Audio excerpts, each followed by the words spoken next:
Welcome to my weekly podcast, Later That Same Life. I'm Larry Fedoruk, with stories from our lives. Season 4, Chapter 6. How to fix The world. How to fix the world. How to fix the world.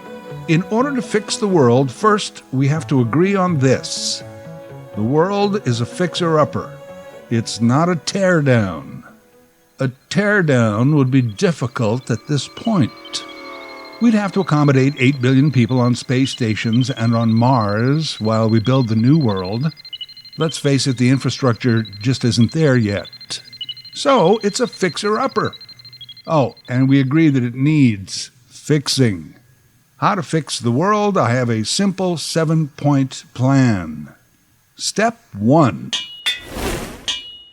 Round up Donald Trump, Vladimir Putin, while we're at it, I guess, Bashar al-Assad of Syria, and Kim Jong-un of North Korea, and throw their asses in the slammer. Suspect is in custody. Back at headquarters. 10-4. I mean, there are others. Orban of Hungary, Bolsonaro of Brazil, in Canada, Jason Kenney, Scott Moe, Pierre Poilievre, Maxime Bernier. Well, now I'm just dreaming in Technicolor. My wish list is way too long. So maybe for efficiency's sake, let's go back to just Trump and Putin. Jail. By any practical, basic sense of morality, how are these men allowed to roam free? Between these two alone, they have cheated in business, cheated on their taxes, cheated on wives, lied to their people, committed crimes against their own constitutions, war crimes against humanity, not to mention cultivating a culture of fear for the sake of division. Those aren't jail-worthy? Not only do we lock you up, but all the personal profits you gained from your criminal activities would be used as restitution for your victims. You broke it. You're going to pay to fix it. You cannot begin to fix the world until at least these two are rendered ineffectual. If not maximum security, then institutionalized at a mental facility where Nurse Ratchet and people of science can tear apart your cerebral cortex and discern what makes you tick. Frontal lobotomies aren't actually in vogue right now, but hey, special circumstances call for special measures. Step 2, fix the world. In order for those two and others like them to be ineffectual, you must eliminate their base, those who believe in them and those who believe them, period. This is done through education. Maybe we lost a generation or two, but let's not lose another one. Here's the brutal reality. Smart people don't follow Trump or anyone like him. Sorry to be harsh, but sooner or later you've got to face up to it. If you're a Trumper, you're an idiot.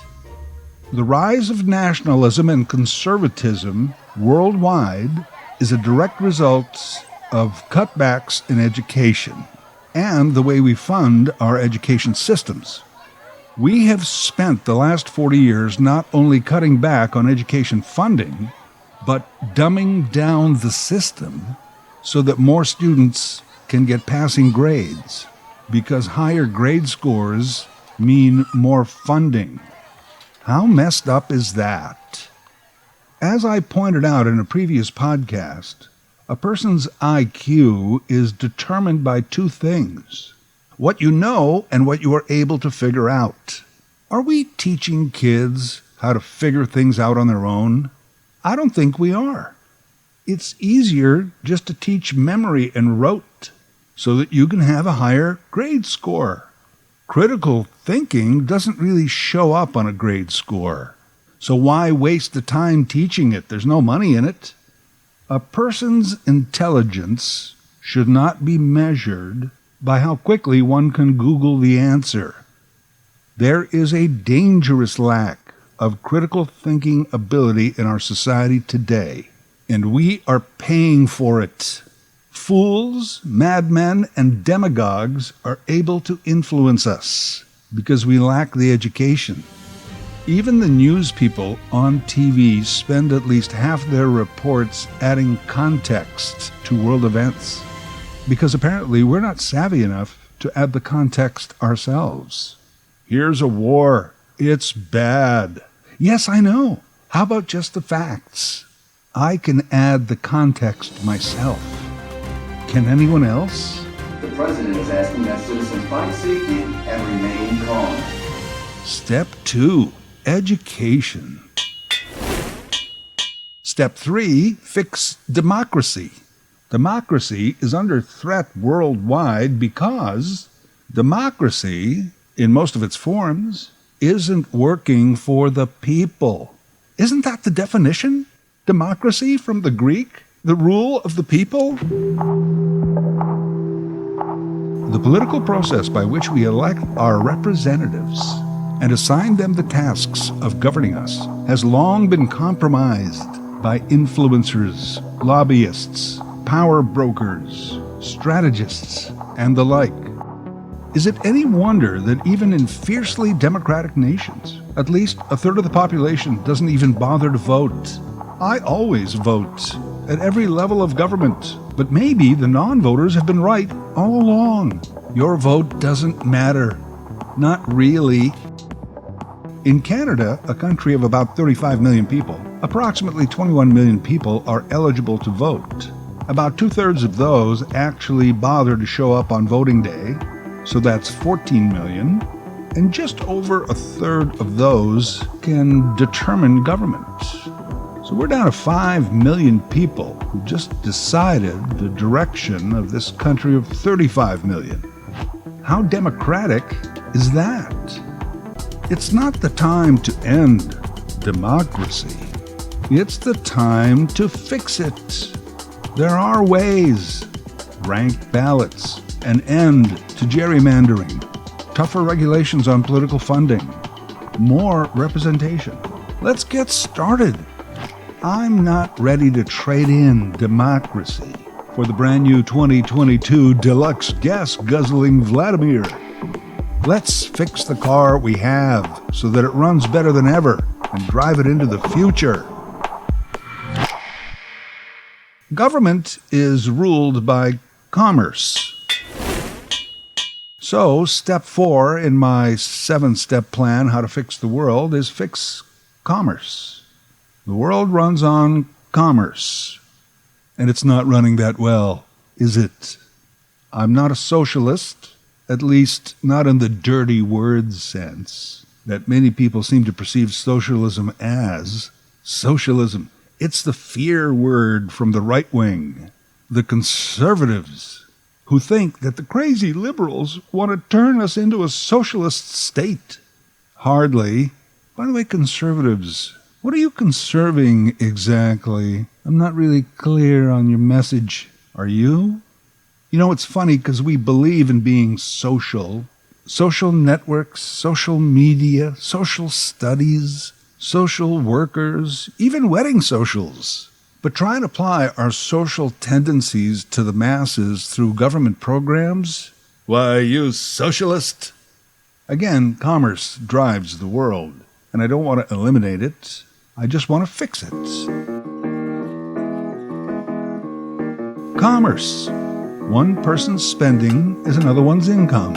It's the world's economy explained in one short sentence. The goal of commerce, money. And the goal of money, apparently, is more money. Wealth. I'm all for wealth. And that means I'm not a socialist. I believe that when you have acquired wealth, you should also be privileged to the trappings it can buy. But I also believe that an absence of wealth should not deny you life's essentials. I am going to repeat that. Wealth should allow you all the privileges that come with it, but its absence should not deny you life's essentials. How about that? How about on our do-over, we go back and start there? we figure out how to get everyone a roof over their head, 2 meals a day, health care, and medicine. Once, as a human race, we accomplish that, now let's see who can get wealthy. Because that can also be fun. People say that if you do that, people are just going to take advantage of the system. Nobody's going to want to work. Well, maybe quite a few at first. And as far as taking advantage of the system, there's always going to be that. But by your logic, just because somebody's going to take advantage of a system, we shouldn't have the system at all. We should not have banks because, somebody might rob them. We shouldn't have shops or shopping because people are just going to shoplift. Is that the logic? Cancel or don't even have any program that someone might take advantage of? I'm also not a fan of exorbitant wealth. Maybe you need 4 large homes at various places around the world. But do you need a 5th? Maybe in that 5th place you could just stay at a hotel. You can afford it. Overtip the concierge and the maid. They probably could use the money. You might need 3 luxurious cars, but do you need 30? Your bathroom can be a full spa, the size of my entire apartment, but the tub doesn't have to be gold-plated. And while we're at it, can we stop putting a value on gold? What is this, the 6th century? What are you, Merlin? I need gold for my alchemy practice. The future of the human race is in alchemy. Gold. It has limited practical industrial applications. You can't eat it. You can't drink it. It's not going to power your home or your SUV. Is this where we still are in the 21st century? Put all your money into something shiny. I think that for every $1 billion you have, you should have to build a school where one is needed. Not taxes to a government who may or may not build a school, because, you'll find all the tax loopholes and the offshore accounts and all of that. No, build a school. It's the law. Bricks and mortar, and you have 1 year. We want to see it set up within a year. Maybe for every $5 billion you have, you should have to build a hospital. Enjoy the trappings of your wealth, but also help ensure that those without aren't denied the basic essentials of life. I know that Bill Gates and a few others have been campaigning for billionaires to bequeath their fortunes for a better cause. Where is all that money? Fix commerce, because commerce is not working for most of the people. In Canada, about 60% of the citizens are considered middle class. 60% middle class. What is middle class? Well, you probably have a mortgage or rent due, car payments, price of gas, groceries. Both parents have to work, although with the cost of daycare, they barely break even on that. Middle class. Sounds fun. 10 to 12% of the population lives below the poverty line. So there you are, nearly 3/4 of the population of a democratic have nation. Commerce isn't working that well at all, is it? A small amount of people control the majority of the wealth, and we know the gap is growing. Social injustice can't be fixed by socialism. What we need is a better system of commerce. I know, of course, a redistribution of wealth sounds like a socialist concept, but I'm not even really talking about that. Just maybe wiser spending, better, more efficient placement of money. Maybe that guy on the board of directors of, let's say, a major media company, for example, could forego 1/10 of his year-end dividend check so that they could fire one less staffer that year. Not asking you to give up the mansions. Maybe just part of your salary bonus could buy a few people a meal. Part 5 of my Fix the World plan. Eliminate religion. It's a Ponzi scheme. You invest all of your emotions, and in some cases money, and in the end, there's nothing there. I'm an atheist, but listen, I don't have a problem with like-minded people gathering under the guise of a religion, once, twice a week, reciting prayers, singing hymns, facing east. Whatever it takes in your mosque or your synagogue or your temple or your church. You read from the books of your historical holy men. You know, many of them were very wise and spoke of a greater human morality. I don't even have a problem with the commercialization of religion. Who doesn't enjoy a good Christmas party? Religion can be a big part of our social fabric. That's fine. But as soon as you tell me that you devoutly believe that a magic man in the sky created and controls all, well, then you've lost me completely. Your credibility as a thinking person has vanished. We are our God and our prophet and our savior, period. A spaceman named Klaatu with a killer robot named Gort is more likely to come down to Earth in my lifetime than the remains of some guy who lived 2,000 years ago. Faith is a human concept that is just among us humans.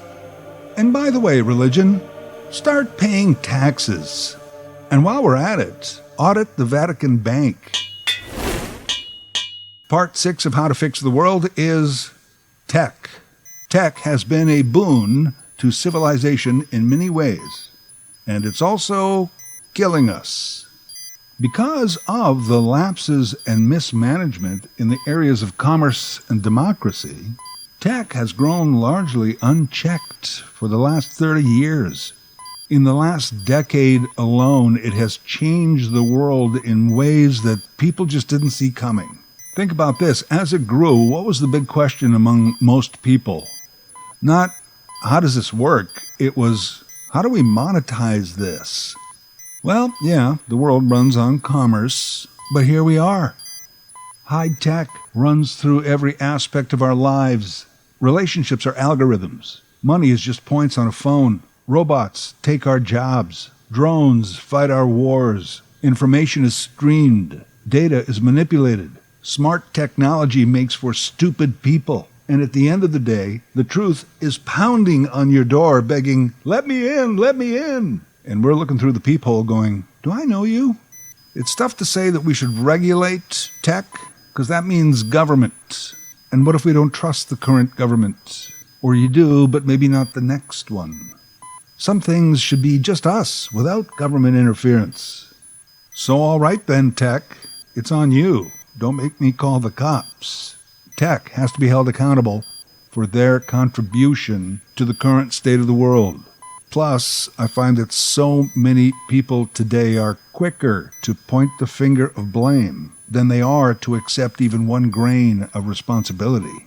How do we change that? I'm not sure. Often, it can begin with one person. Finally, to fix the world, we need to address the environment. Hey, Madge, is the environment really as big a deal as people say it is? Well, you're choking in it. It's a very old reference. Gosh and golly gee, if there was just a big ball of fire in the sky that could provide us with limitless amounts of clean energy, and then, as the ad says, we wouldn't have to burn our past just to survive. Personally speaking, I'm looking forward to a summer season where maybe I won't have to deal with so many COVID restrictions, and I can just go back to the simpler times of floods, wildfires, and air quality advisories. So that's pretty simple, right? Once you write out a to-do list, how to fix the world, the 7-point plan, get rid of Trump and Putin, more, betterer education, adjust our systems of democracy and commerce, imagine no religion, it's easy if you try, control big tech, and end the threat of climate change. And that last one really is important, because without that, the other points will quickly become moot. Let's get started. What are you going to do? What am I going to do? Any of us? I don't know. Walk to work a couple times a week? Vote? Read an article from a reliable source? Then discuss it rationally with others? Send an email to Facebook? Yeah, those things. Whatever you can do. Does it seem, though, impossible to fix the world? Years ago, I read Reinhold Niebuhr. He is a 20th century theologian and ethicist. This particular passage I'm going to share has become famous and oft quoted in varying forms and parts, and I'm sharing it as a parting thought. Reinhold Niebuhr. Nothing worth doing can be achieved in our lifetime. Therefore, we must be saved by hope. Nothing which is true or beautiful or good makes complete sense in any immediate context of history. Therefore, we must be saved by faith. Nothing we do, however virtuous, can be accomplished alone. Therefore, we must be saved by love. No virtuous act is quite as virtuous from the standpoint of our friend or foe as it is from our standpoint. Therefore, we must be saved by the final form of love, which is forgiveness.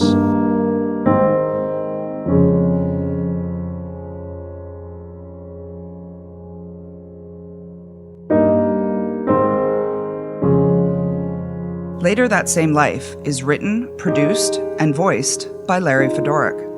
LarryFedoruk37@gmail.com. Subscribe to Larry's podcast YouTube channel. Get automatic notifications with each new episode.